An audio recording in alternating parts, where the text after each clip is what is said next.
Assalamualaikum warahmatullahi wabarakatuh. Di sini saya akan mempelajari materi anatomi, sosiologi, dan biokimia. Nama saya Medi Fatriani, NIM 2202011064, mata kuliah Ilmu Biomedik Dasar, dosen pengampu Nius Isnaniar Hanis, Escape MCAP.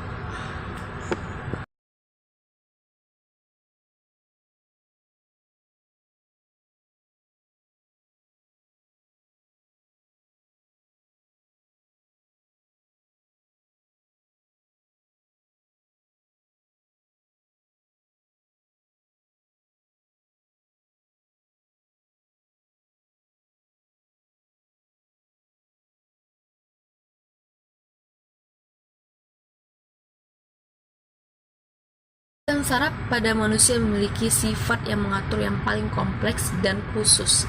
Sistem saraf menerima jutaan rangsangan yang berasal dari berbagai organ. Semua rangsangan tersebut akan bersatu untuk dapat menentukan respon arah yang akan diberikan oleh tubuh. Sistem saraf terdiri dari otak, sumsum tulang belakang, organ-organ sensorik, dan semua saraf yang berhubungan dengan organ-organ ini dengan seluruh tubuh. Adapun fungsi sistem saraf, fungsi yang paling utama adalah untuk menerima pengolahan dan penyampaian rangsangan dari seluruh organ. Bagian sistem saraf. Gerak tubuh merupakan hasil dari pengantar impuls. Bagian-bagian sel saraf. Yang pertama terdiri dari otak. Otak merupakan organ yang sangat penting yang dimiliki fungsi yang kompleks seperti kecerdasan, kesabaran, ingatan, dan yang lain sebagainya.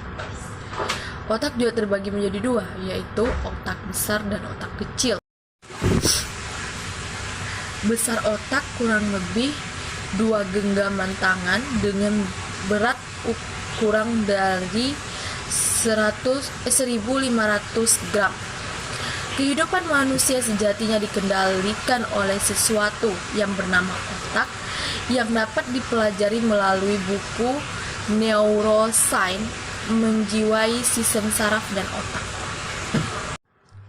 Setelah saraf otak, sekarang ada yang namanya sel saraf neuron. Sel saraf neuron ini merupakan sel yang sangat kompleks meskipun sangat beragam strukturnya. Semua saraf mempunyai badan sel yang disebut dengan cell body yang fungsinya sangat penting dalam kerja sistem saraf neuron ini, yaitu terdiri dari dendrit, badan sel atau yang disebut dengan the body, akson. Setelah tadi ada saraf otak, sel saraf neuron, sekarang ada yang disebut dengan sumsum tulang belakang. Sumsum tulang belakang merupakan kelanjutan dari mendulang oblongata. Bagian ini terus berlanjut ke belakang sampai tulang belakang. Panjang sumsum tulang belakang yaitu 42 cm sampai dengan 43 cm. Sumsum tulang belakang dilindungi oleh rongga tulang belakang dan dilapisi oleh meninges. Terdapat 31 pasang saraf spinal cord yang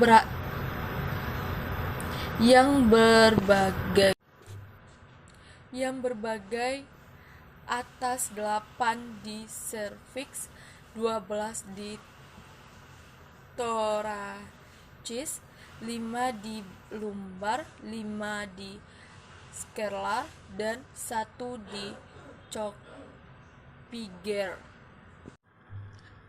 Selain itu ada juga yang namanya sistem saraf otonom. Tidak semua sistem saraf yang bekerja dengan cara sadar, tetapi ada juga secara yang tidak sadar seperti detak jantung, pupil mata, otak polos, dan lain sebagainya. Selanjutnya yang disebut dengan sistem saraf semotik. Sistem ini terdiri dari serabut saraf perifer. Fungsi saraf ini mengambil informasi sensorik atau sensasi dari organ perifer seperti kulit dan nantinya dibawa ke sistem saraf pusat. Pada sistem semotik juga terdiri serabut saraf motor yang keluar dari otak dan membawa pesan untuk pergerakan tubuh yang dibantu oleh otot-otot rongga.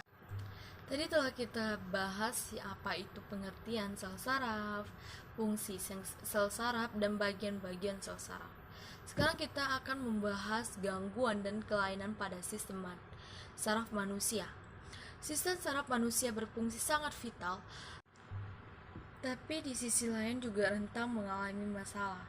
Ada banyak macam gangguan otak dan saraf yang bisa mengacaukan lalu lintas pengiriman dan pemrosesan signal neuron. Beberapa di antaranya adalah infeksi sistem saraf, radang otak, meningitis, Alzheimer, vertigo, lumpuh pada otak. Sekian penjelasan saya.